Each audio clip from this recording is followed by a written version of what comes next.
रवीना जी बताइए कि क्या पूरा मामला है, क्या शिकायत है आपकी महेश भट्ट और मुकेश भट्ट की फैमिली से? वेल देखिए, मेरे और मेरे हस्बैंड का जो डिस्प्यूट हुआ था वो 2016 में हुआ था। वो इसलिए हुआ था क्योंकि मैंने बहुत सारी इलीगल एक्टिविटीज़ होते हुए देखी। जो सुमित सब्बरवाल मेरे हस्बैंड है, मैंने देखा कि वो ड्रग्स सप्लाई करते हैं और उनके फ़ोन में अलग अलग किस्म की लड़कियों की फ़ोटोज़ होती है। वो डायरेक्टर्स को दिखाते हैं और लड़कियां सप्लाई करते हैं डायरेक्टर्स को। तो ये कुछ ज़्यादा हो रहा था, इसीलिए मैंने डिवोर्स फाइल किया है। और ये बात की जानकारी मैंने महेश भट्ट की बहन कुमकुम सहगल को भी दी और महेश भट्ट को भी दी और मुकेश भट्ट को भी दी। तो ये सब ऑलरेडी ये बात जानते थे। तो जब मैं महेश भट्ट के ऑफिस में गई ये बात बताने, तो महेश भट्ट मुझ पे चिल्लाने लगे। पहले तो उन्होंने बोला मुझे कि ओ बेटा बेटा आओ आओ कैबिन पे आओ, क्या हुआ ऐसे मुझे बोलकर कैबिन में अंदर बुलाया। और फिर वो मैंने उनको बताया कि सुमित ड्रग्स करता है, सुमित लड़कियां सप्लाई करता है, ही इज़ इनटू प्रोस्टिट्यूशन। मैंने सब बताया था, he is womanizing. He started shouting at me. वो मुझ पर जोर जोर से चिल्लाने लगे। उन्होंने मुझसे कहा कि वो जो भी करता है तू बीच में मत आ, ये सब के बीच में तू आएगी तो तुझे और तेरी पूरी फैमिली को ख़त्म कर देंगे, ऐसा उन्होंने मुझे स्टेटमेंट दिया। और उसके बाद वो मुझे ज़ोर ज़ोर से गंदी गंदी गालियाँ देने लगे। वहाँ पे कुमकुम सहगल जो महेश भट्ट की बहन वो भी बैठी थी, मुकेश भट्ट भी बैठा था और सुमित सब्बरवाल वो भी बैठे थे। तो ये हुआ और फिर मैं रोते रोते निकल गई और मैंने इमीडिएटली पुलिस कंप्लेन किया, लेकिन पुलिस भी मेरा कंप्लेन लेने के लिए तैयार नहीं थी। फिर भी मैंने उनको कितना रिक्वेस्ट करके मैं तभी के तभी पुलिस लेकर विशेष फिल्म्स गई और वहाँ पे पुलिस मेरे साथ आए, पूरा इंक्वायरी हुआ और मैंने उनसे कहा कि प्लीज़ आप सीसीटीवी चेक कीजिए, इन्होंने कैसे मुझे धमकाया है। जबकि मुझे पता है, मैं फैमिली रह चुकी हूँ उनकी, मुझे पता है वहाँ सीसीटीवी कैमरा था। पुलिस मुझे कहता वहाँ मैडम सीसीटीवी है ही नहीं, तो हम फुटेज कहाँ से निकालें, ये मुझे पुलिस कहता है, जबकि मुझे पता है कि सीसीटीवी फुटेज वहाँ है। एनीवेज, उसके बाद 2016 में जो भी प्रोटोकॉल्स थे, मैंने एक प्रोटोकॉल फॉलो किया। लीगली हर कोर्ट में केस फाइल किया है, मेरे एटलीस्ट 5 कोर्ट में केस चल रहे हैं। मैंने वो किया, मैंने एफआईआर किया। एफआईआर भी बहुत मुश्किल से हुआ क्योंकि जब मैं गई थी तो उन्होंने लिया ही नहीं, पुलिस ने एफआईआर लिया ही नहीं। फिर मेरी लॉयर की मदद से उन्होंने फाइनली एफआईआर ले लिया।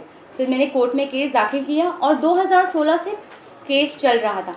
लेकिन उसके बावजूद इन्होंने मुझे इतना परेशान कर दिया है, इतना परेशान कर दिया है। पहले तो ये, आप अगर इनके खिलाफ कुछ भी करो तो ये पीछे से आपका काम बंद कर देते हैं, सबको बोलते हैं इसको काम मत देना। ये उनकी पुरानी आदत है और ये मैंने देखा हुआ है और इन्होंने ये बहुत लोगों के साथ किया है, एक्टर्स के साथ, डायरेक्टर्स के साथ, कंपोजर्स के साथ। आप और जो भी मैं बोल रही हूँ ड्रग्स वगैरह, ये सब ने देखा हुआ है विशेष फिल्म में। ये हर एक आदमी को मालूम है कि उनकी कंपनी में ऊपर से नीचे तक लोग ड्रग्स करते, लेकिन कोई भी आगे आके बोलता नहीं है क्योंकि उनको ये डर है if they stand against Mahesh Bhatt तो ऑब्वियसली सबसे पहले तो उनका जॉब चला जाएगा। तो ये लोग आपको आइसोलेट कर देते हैं। इन्होंने मेरा जॉब ले लिया, फाइनेंशियली आपको तोड़ देते हैं, फिर इन्होंने मुझ पर मेंटल प्रेशर क्रिएट किया, मेरे घर पे घुसने की कोशिश की। महेश भट्ट की बहन और पूरे बिल्डिंग वाले मेरे घर पे मुझे मारने आए थे, मुझे इतना परेशान कर रही है हर तरह से। फिर मेरा खाना रोक दिया इन्होंने, मेंटली मुझे इतना परेशान किया। मेरे बिल्डिंग में हर जो भी मेंबर्स हैं उन सब के घर पे खाना वॉचमैन रखने जाता है। मेरा नीचे से डिलीवरी बॉय को धमकाया जाता है, इसके घर में खाना, दूध, दवाई, मेरे पेट का सामान कुछ भी यहाँ डिलीवर नहीं होगा। उसका मेरे पास प्रूफ है जो कि मैंने सोशल मीडिया पे डाला है दूध वाले का। और मेरे पास वॉचमैन का कन्फेशन है जहाँ पे वॉचमैन ने ये बात बोली है कि मैडम सिर्फ आपके घर में सामान रखने को मना किया है, बाकी हम लोग सबके घर में सामान रखते। तो इस तरह से मुझे बहुत प्रेशराइज कर रहे, मेरे पे सूट फाइल कर रहे हैं, जबकि कोर्ट ने सारे रिलेशंस देखे हैं और मैं उनकी रिलेटिव हूँ ये मानकर कोर्ट ने वो घर, जो करंटली मैं जिस घर में रह रही हूँ वो मेरा मैट्रिमोनियल घर है, कोर्ट ने ये ऑर्डर दिया है कि मैं ही उस घर में रहूँगी और मुझे पुलिस प्रोटेक्शन मिलेगा। उसके बावजूद ये मुझे परेशान कर रहे हैं। और अभी हाल ही में महेश भट्ट की मुकेश और महेश भट्ट की बहन कुमकुम सहगल और उनके बेटे ने मुझ पर सूट फाइल किया है मुझे घर से निकालने के लिए।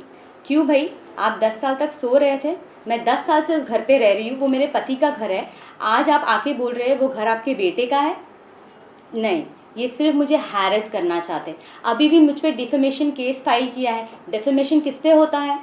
किस पे होता है डिफेमेशन? जो झूठ बोलता है। मैं तो फैक्ट्स बता रही हूँ, मैं ट्रूथ बता रही हूँ। क्यों कर रहे हैं मेरे पे डिफेमेशन फाइल? हाँ, और मैं आपको, अगर आपको और भी जानना है तो मैं रिक्वेस्ट करूँगी CBI, NCB, ED, ये सारे जो मुंबई पुलिस, ये सारे जो एपेक्स इंस्टीट्यूशन है, अगर आपको जानना है ड्रग्स के बारे में, मैंने तो फ़िलहाल जो भी नाम आउट किए हैं वो मैंने देखा, और भी बहुत बड़े बड़े नाम हैं। और आपको अगर ये जानना है तो प्लीज़ आप सुमित सबरवाल, जो मेरे हस्बैंड हैं, जो 20 साल से विशेष फिल्म में काम कर रहे हैं, आप उनको बुलाइए, आप उनको क्वेश्चनिंग कीजिए, आपको सारे नाम मिल जाएंगे। और आपको डर नहीं है ना, तो आप दिखाइए, आप सबका फ़ोन, महेश भट्ट से फ़ोन लीजिए, मुकेश भट्ट से फ़ोन लीजिए, इनके फाइनेंशियल स्टेटस चेक कीजिए, घर चेक कीजिए, इनकी कंपनी चेक कीजिए, इनकी हर एक चीज़ चेक कीजिए। बुलाइए ना इनको क्वेश्चनिंग के लिए, आपको पता चल जाएगा, क्योंकि मैंने तो सब कुछ देखा है अपनी आंखों से और वही मैं बता रही हूँ। आपने कहा कि पुलिस के बारे में आपने कहा कि पुलिस ने FIR नहीं ली, क्या हुआ था? पुलिस ने क्या काम नहीं किया था? पुलिस स्टेशन FIR जो आपने करवाया था, ये जो महेश भट्ट और मुकेश भट्ट के साथ आपने जो गाली गलौज हुई थी उसके बाद करवाया था, और क्या FIR में इन दोनों का भी नाम है? जी, मैंने FIR मुकेश भट्ट, महेश भट्ट सबके लिए बोला था, लेकिन मेरा स्टेटमेंट लिखा नहीं गया। आज मैं वो वर्सोवा पुलिस स्टेशन है, आज मैं पुलिस स्टेशन में जाती हूँ एक वॉचमैन के बारे में कंप्लेंट करने के लिए कि वॉचमैन दादागिरी कर रहा है, मेरा सामान ऊपर नहीं भिजवाता है, वो मेरा कंप्लेंट नहीं लेते। मैं 100 डायल करती हूँ, मैंने 3 बार 100 डायल करके पुलिस वाले को बुलाया, उनका नाम मिस्टर सचिन वर्तक है, वो आकर मुझ पर चिल्लाते हैं। उन्होंने वॉचमैन को कुछ भी नहीं बोला। आपने जो कहा कि पहले FIR नहीं ले रहे थे, पर वकील ने जब इंटरफेयर किया तब आपका FIR हुआ। हम जानना चाहते हैं क्या उस FIR में आपने महेश भट्ट और मुकेश भट्ट का नाम भी डलवाया था? नहीं, वो नहीं ले रहे थे। पुलिस जो लॉयर ने, मैंने तो बोला था, मैंने स्टेटमेंट में बोला था मुकेश जी और महेश भट्ट का नाम, उन्होंने नहीं लिखा। मैंने आज वॉचमैन के लिए भी कंप्लेन लिखाया था। मैंने पुलिस वाले को बोला वॉचमैन दादागिरी करता है, वॉचमैन ऊपर आता है मेरे, वॉचमैन ने धमकी दी है, दूध वाले को बोला कि तुझे मारूंगा, यहाँ आएगा, ऐसा मैंने बोला। पुलिस वाले ने क्या लिखा? क्या लिखा पुलिस वाले ने? पुलिस वाले ने ये लिखा कि बिल्डिंग में आना मना है, बिल्डिंग के रूल्स है कि सेक्रेटरी ने बैन किया हुआ है। ये मेरा स्टेटमेंट था ही नहीं। फिर उन्होंने पूरा पन्ना फाड़ दिया। मैंने पुलिस वाले को बोला आप मेरा स्टेटमेंट भी नहीं लिख रहे ठीक से, वो मेरा स्टेटमेंट लिख ही नहीं रहे। आपको क्यों लग रहा है कि आज मैं जनता के पास आई हूँ ताकि मेरी आवाज़ पहुँचे और जो मैं कहना चाहती हूँ वो सच मेरे ज़रिए डायरेक्ट जनता को पहुँचे? इसीलिए मैं आज बाहर आई हूँ, क्योंकि अथॉरिटीज़ सुन नहीं रही है। और फिर उसके बाद भी मैं DCP सर के पास गई, जो मिस्टर त्रिमुखे हैं, उनके पास भी गई कंप्लेंट करने के लिए, और मैंने उनको बताया कि ये सब हो रहा है, मेरा खाना पीना बंद कर दिया है, मुझे ये टॉर्चर कर रहे हैं। मुझसे सेक्रेटरी बोलता है कि आप 10 बार नीचे आओ सामान लेने। 10 बार नीचे इसलिए आओ ताकि वो पीछे से घुस के मेरे घर का कब्जा ले सके, इसीलिए मुझे बुलाया जाता है 10 बार नीचे। ये बात मैंने DCP सर से कही, कोई एक्शन नहीं है। वो जो वॉचमैन मुझे परेशान कर रहा है, इतना परेशान कर रहा है, उन्होंने एक वॉचमैन को नहीं निकाला है। जो मेरी सेफ्टी का सवाल है, अगर एक औरत जाकर कंप्लेन करती है पुलिस स्टेशन में तो उसका एक्शन लेना चाहिए कि नहीं लेना चाहिए? ये लोग बिल्कुल एक्शन नहीं ले रहे। FIR में किसका नाम है और कितने लोगों का नाम है? FIR में सुमित सबरवाल का नाम है फिलहाल, और मैंने ये भी जो महेश भट्ट की बहन है उनका भी नाम मैंने लिखवाया है, और साहिल सहगल का भी नाम है जो महेश भट्ट की बहन के बेटे हैं। मैंने महेश भट्ट की बहन का नाम इसलिए लिखवाया है क्योंकि महेश भट्ट की बहन और सुमित सबरवाल ने मेरी 90 लाख की ज्वेलरी चुराई है। उन्होंने, उनका एक जॉइंट लॉकर है इलाहाबाद जुहू बैंक में, जहां सुमित सब्रवाल और कुमकुम सहगल ने मेरी ज्वेलरी रखी हुई थी। तो मैंने उस पुलिस को बताया कि वहाँ मेरी ज्वेलरी है। पुलिस 5 मई 2016 को वहाँ जाती है। महेश भट्ट की बहन कुमकुम सहगल और सुमित सब्रवाल 4 मई को ऑपरेट करते हैं लॉकर और ज्वेलरी खाली कर देते हैं। और 5 मई को पुलिस जाती है और पुलिस बोलती है मैडम आपकी ज्वेलरी नहीं है वहाँ पर।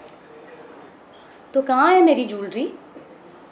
मैंने तो कंप्लेन लिखाई है ना अथॉरिटीज़ को। आज 4 साल हो गए मैंने कंप्लेन लिखाई है कि इन्होंने मेरी ज्वेलरी चुराई है, तो आपने अभी तक एक्शन नहीं लिया है। और अब आप मुझसे मेरा घर लेना चाहते हैं, जो मेरा मैट्रिमोनियल हाउस है। मुझसे मेरी ज्वेलरी ले ली, मेरा पैसा ले लिया, मेरा जॉब ले लिया, मेरा घर ले लिया, मुझ पे डेफेमेशन केस फाइल कर रहे हैं मेरी आवाज़ को दबाने के लिए।